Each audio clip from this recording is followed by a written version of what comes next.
Hey guys, high performance coach Dana CAVALEA here with you again. Another episode of Gym Talk.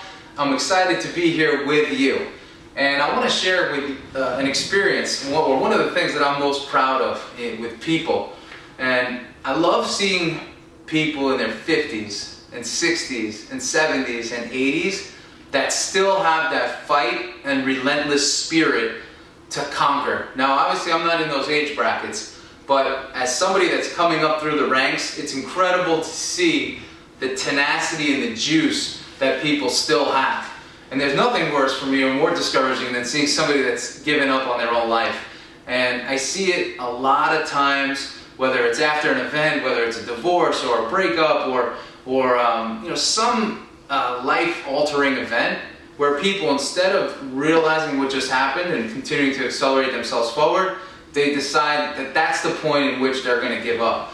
And it's super sad to see, but I always like to keep my eyes on people in our society that are doing great things through maybe even the end of their life.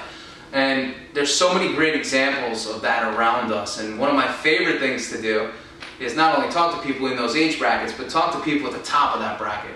And there's a woman I actually go see quite often down in Florida. She's 89 years old, turning 90 soon, and gives me the best perspective on life. And it's all about your attitude. It's all about coaching yourself and moving your line forward. I have another great client of mine. His name is Roger, and he's in his late 60s and a competitive swimmer, like trying to compete and set records nationally. And incredible spirit, positive, determined, and focused. I have another gentleman that hikes around the world, and he's a 70-year-old orthopod focusing on foot and ankle health. Same thing, determined, focused, still setting goals, even in his late 60s. I want to say he may be 70 now, but still setting those goals and still pushing his line forward, so he's always chasing something. And he never has a chance, and none of these guys have a chance to really sit back and feel bad for themselves, because they still understand the relationship between work and success, work and moving their line forward, work and achieving their goals. And I encourage so many people to still sit with that. Identify your life and where you are right now, and are you just settled in where you are and have no longer set out forward thinking goals or goals in front of you that are going to take the work to accomplish? And are you comfortable? And for some people, comfort is okay, but you can't be comfortable and expect a different result, or you can't be comfortable and expect to be a high performer. They don't go together. But if you've achieved everything that you want to achieve in your life, it is time. You can sit back and enjoy the fruits of your labor.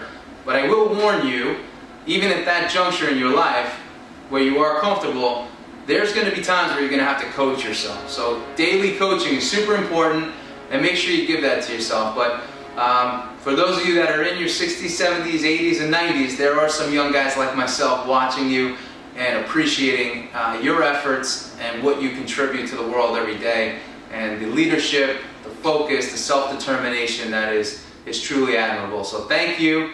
And thank all of you for coming on today and listening to my coach's talk.